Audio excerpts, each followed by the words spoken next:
Hello and welcome to We Never Met, the podcast where I have interesting strangers on every single week. Today, if you want to introduce yourself, we have here today. My name is Courtney, and I'm the owner and baker of Toasted. So before we even start, do you want to explain sort of what Toasted is to people that may not know? Yeah, so Toasted is, basically it's just plant-based Pop-Tarts. So vegan Pop-Tarts for, anybody with allergies or, vegan or anything. Pop-Tarts for all. Yeah, Pop-Tarts for everyone. So how did you land on like Pop-Tarts specifically?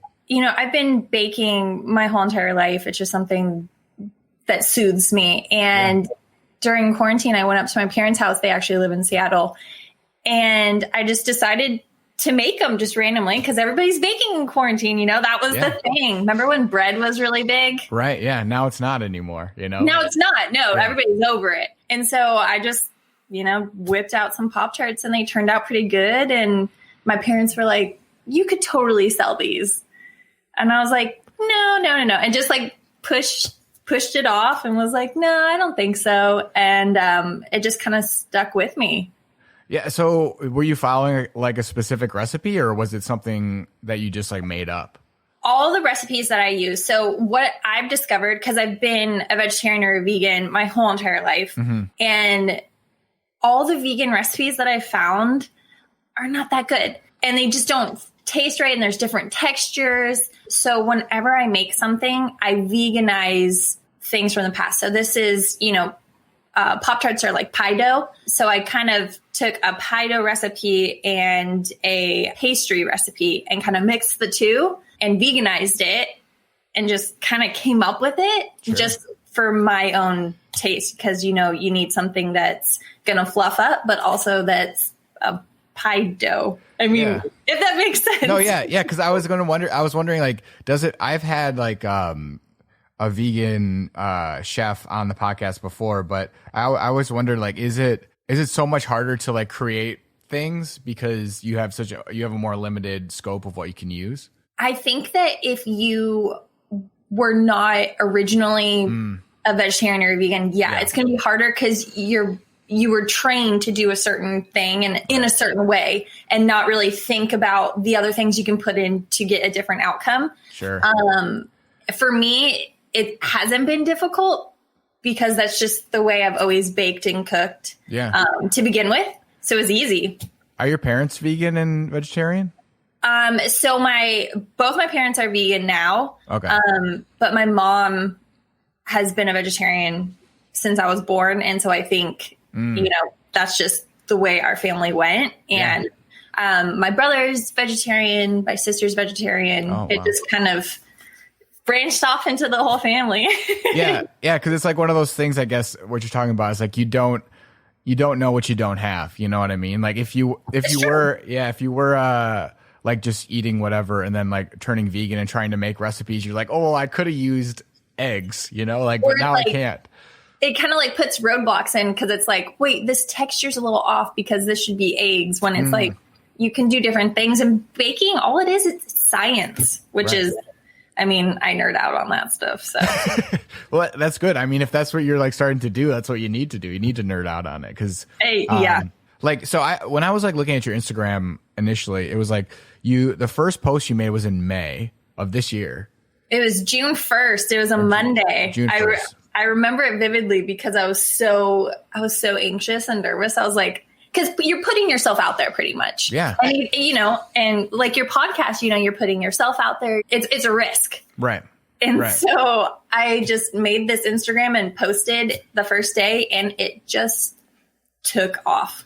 Yeah. Cause it's like within a year, there's like over 3,500 followers. Like you have like all these people. And I even saw, and I told you this, like there's people on YouTube, like rating your Pop-Tarts. Like I videos. know, isn't that cool? Like that's so. I try not to look at like the number of followers just because I'm doing what I love right now. Yeah.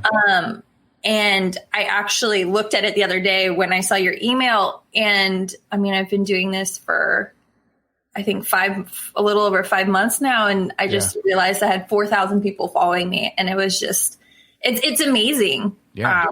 What social media does and brings people together. Yeah. I mean, and that doesn't happen to everyone. So why do you think like people have been drawn to like what you're creating and like in this Pop-Tart realm that you're in?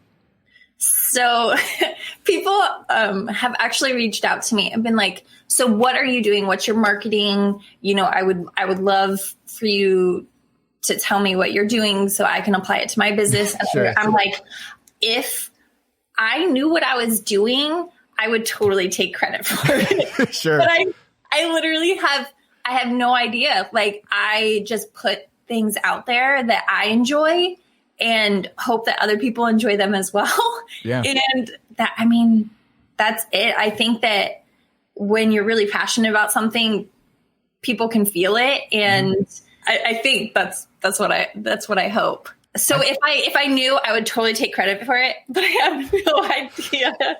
It's very organic, I guess. Yeah.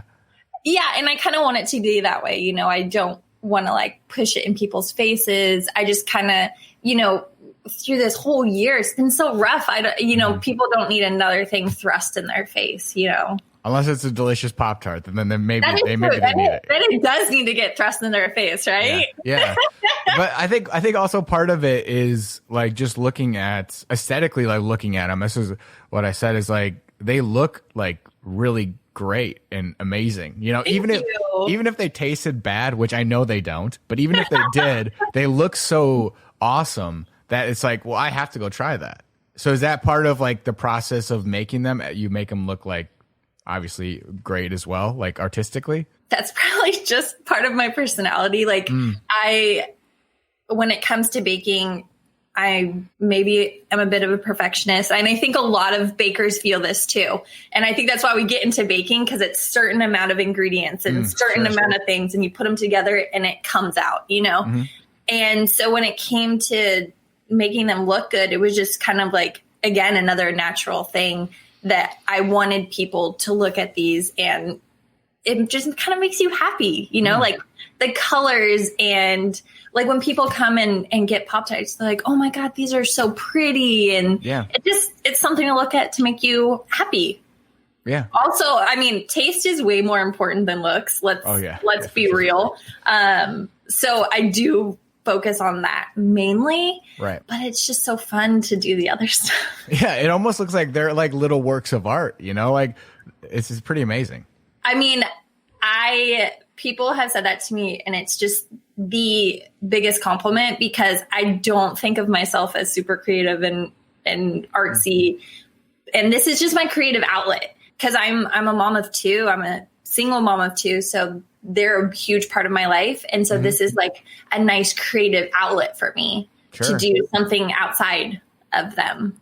Yeah. Yeah. Well, you're fooling everyone else, because to me, they look like they're pretty artistic. Like I think I used to work for a company called Taste of Home, which is like a food magazine. Yeah. And there was a lot of like culinary artists on the team or whatever. And sometimes I would look at what they do and I'm like, how do you do this? I feel that way all the time. It's insane. Like there's a specific guy, and people can look him up. His name is Josh Rink. I don't know what his name actually is on Instagram, but like some of the stuff that he makes, I'm like, you can't even eat this because it's so pretty. You know what I mean? Oh yeah, I've totally seen that, and I want to soak up everybody's knowledge. Like there's so many people on Instagram that I follow, and I'm like, teach me, please. Right.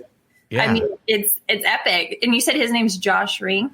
Joshua Rink. Yeah. I don't know I'll have to look up what his Instagram is, but I think part of it also is like when I was looking at what you offer there, like some of I don't know if this was intentional or not, or just sort of based on your own taste, but like a lot of the Pop-Tarts are sort of outside of the realm of what you would see in a Pop-Tart, Yeah, definitely. And so is that part of it too? Like the allure of like, there was one I saw that was like blueberry cheesecake, which sounds like really good. Like I love cheesecake. And so was that part of like, I guess your thought process, or literally you were just like, I like the taste of this, I'm just going to put it out there and see what happens?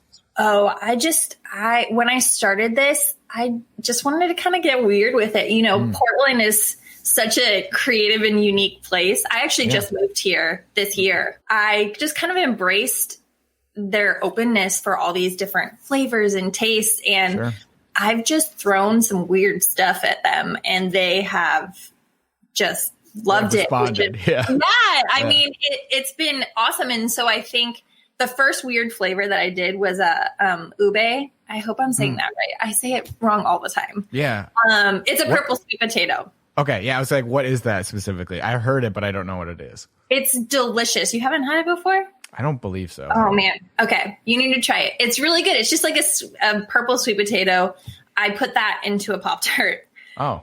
And it got a great reaction. And so then I was like, okay, I can probably step up the weirdness. So I've just kind of done some weird stuff. Yeah. There's no max, you could just try whatever basically. Yeah. Like that probably has been the most fun for me, coming up with these like weird flavors and putting like, the sweet potato tart I did, which was really cool. I did a savory one. It's been so fun for me. Yeah. I mean, and with Thanksgiving coming up, like the sweet potato one, that's right in the alley of Thanksgiving. Yeah. Do you ever have sweet potato casserole? I don't, but I like sweet potatoes generally. I mean, who doesn't? Yeah. I mean, potatoes, carb. It's carb life right over here. Yeah, basically, I run like every single day, so all I do is eat carbs. Oh, same with me. Yeah. Because I mean, I obviously like tried to like research you and like look you up, and you also are a runner as well. I am. Yes, I love it. And a fitness enthusiast. So when did you start running? My family's always been really active. My dad was actually in the Navy, and so I grew up a Navy brat. So I moved every 4 years, which I really liked. My sister, not really that much. My brother was okay, but I loved it. It was the best thing ever. And so I think my dad being in the Navy and just his mindset, he was very fitness focused, and it just kind of bred this, normalcy of fitness in our lives. And it's been, and running is just so calming. I'm sure you feel the same way. Yeah. You get out there, it's, constant movement, and you kind of zone out, and it's like Zen-like. Yeah. Almost. Yeah. So that's what I do to kind of calm down and get some peace. You talked about this a little bit, but you've moved around a lot as a kid, but you've also moved around a lot as an adult, have you not? Like, you lived in a bunch of different places. Yeah, I love change. I think it's so important to put yourself in uncomfortable situations, and it makes you get to know yourself. It's amazing what you can find out about yourself and other people when you change things up and get out of your comfort zone.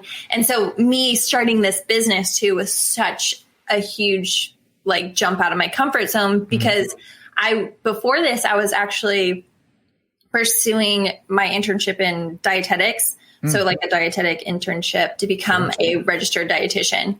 So it was a big switch from that, something that's very secure, into something that's not so secure. At first it was a side hustle, and it's kind of turned into a full-time hustle. Sure. So that's been fun. So where are all the places like in your adult life that you've lived thus far? Since you were like out of the parents moving, because like you couldn't stop from like going with your family. But after that, like where did you decide to go to, like city-wise? No, actually, now thinking of it, in my adult, I think I feel a lot younger than I actually am. No, I just actually did San Diego and here in my adult life. Okay. Because I think I was moving so much, and I got into this, San Diego. I got to San Diego when I was 16. Okay. And I felt like I was on like the hills or like the OC. I was like, because I actually came from the East Coast. I was in Maryland before. Okay. And I was like, oh my God, I'm going to be a California girl. This is going to be amazing. Yeah. And I think I got there, and I think I got comfortable. And by the time I was ready to move, I was just like, I think I need a change. And plus my family's up here. Yeah. So my brother lives in Portland. My parents live in Seattle. And they help me with my kids too. So that's been amazing. The interesting thing about like moving around and stuff is that you don't really know where you want to be until you're where you're not. you know, where you don't want to be. It's amen. Like seriously, Yeah. you just hit the nail on the head on that one for sure.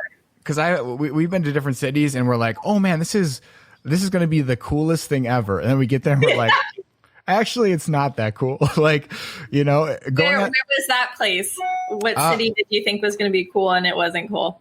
So I feel like every city has that element of like, because basically you go, and we talked about this before, but you go on vacation to a place. Like we went to Portland here before we moved out for like a week 2 years ago.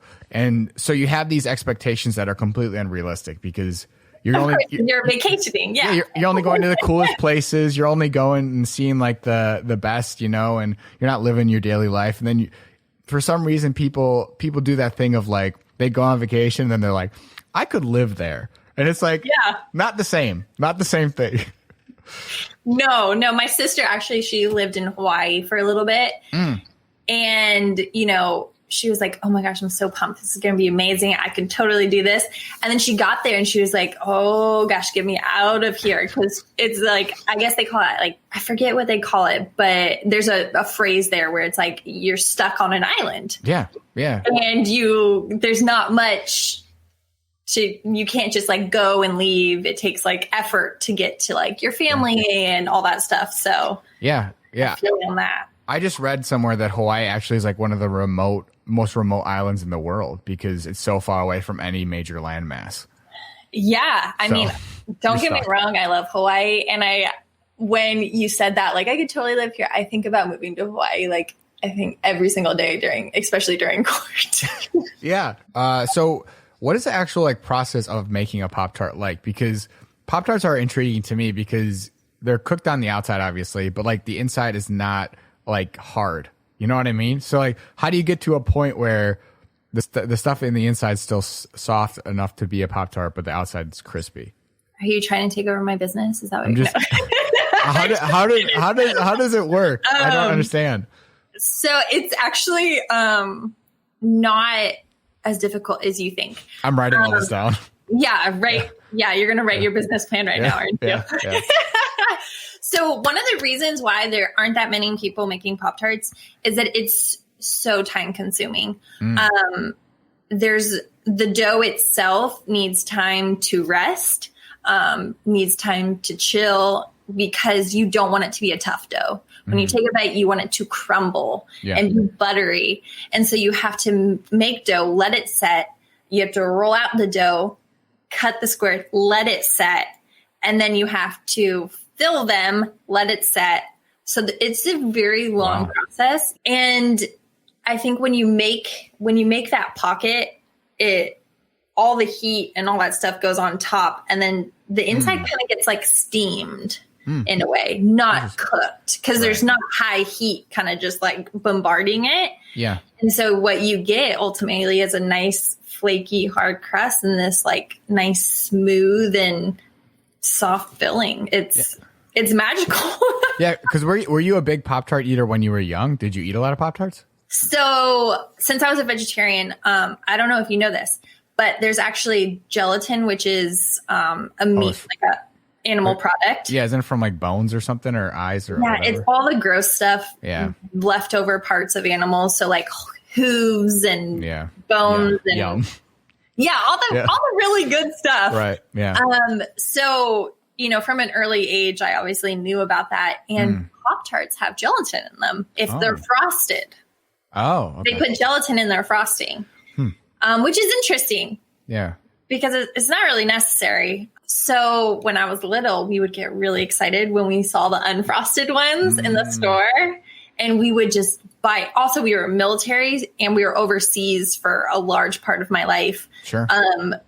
So it was very rare that we got the unfrosted ones. Yeah. So when we got them, it was like, buy all of them, buy the whole store out. And then as I got older and we moved back to the States, they were my go-to for, like breakfast and just grabbing them because I was a swimmer. So I'd be up at 4:30 going to morning practices before school. And those were just like, yep, these are what I'm eating. And I mean, I just have really good memories of Pop-Tarts. I'm a 90s kid. Are you a 90s kid? Yeah, I was born in 91.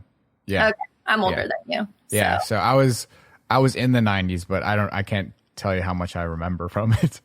Well, I was born in 89. Oh, okay. So, I mean, not that much difference. Yeah.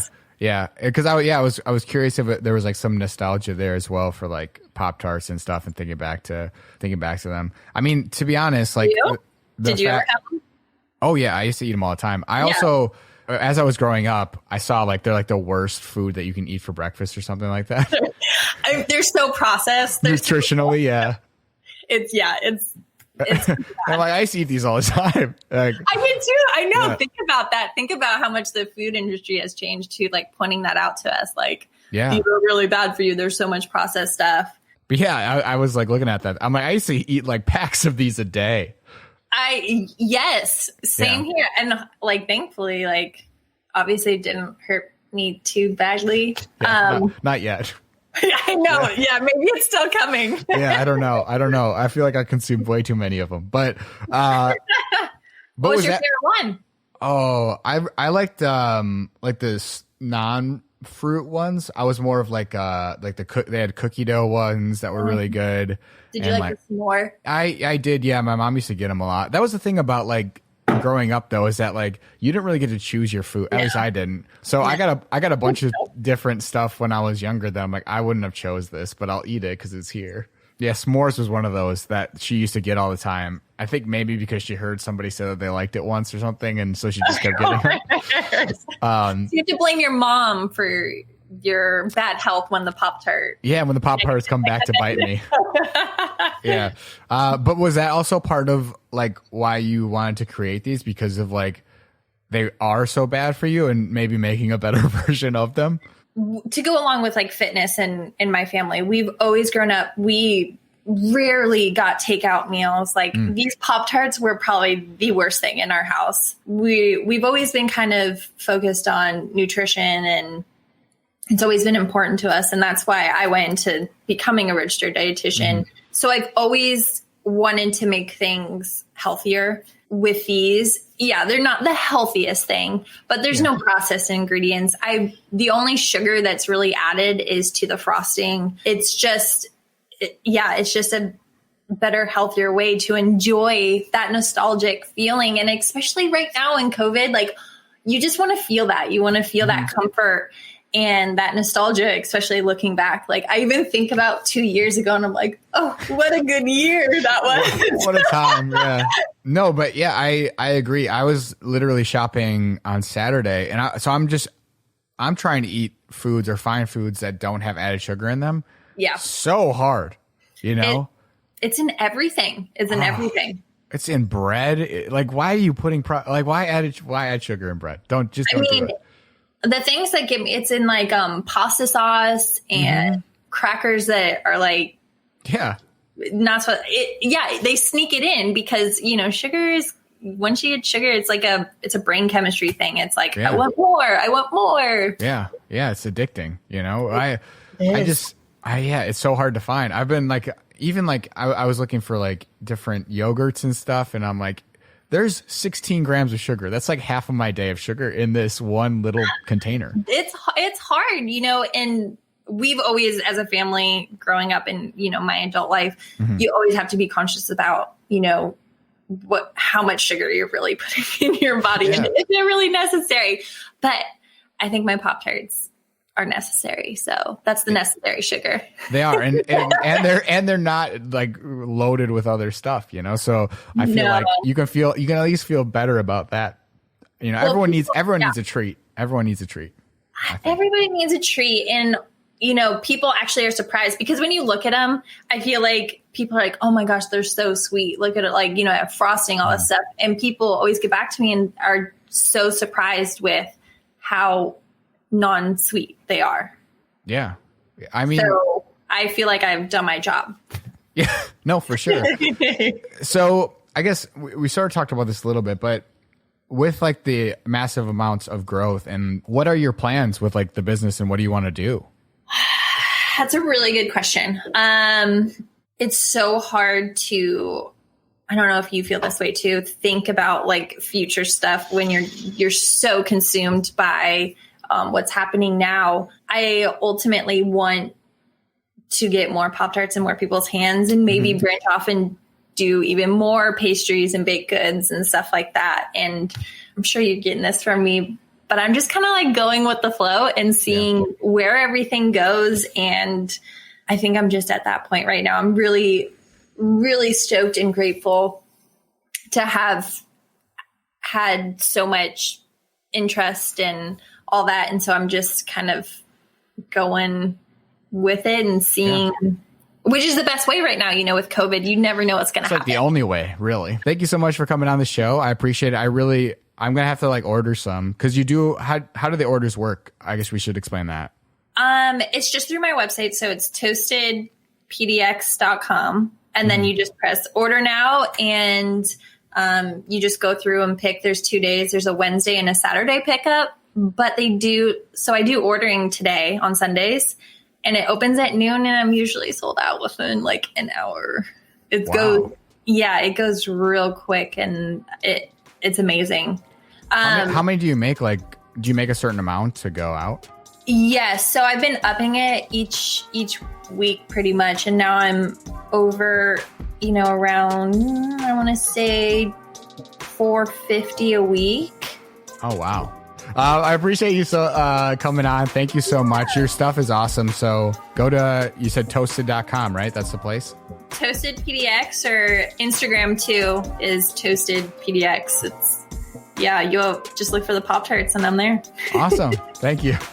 Awesome, Sam. It's so nice talking to you. Hey, you too.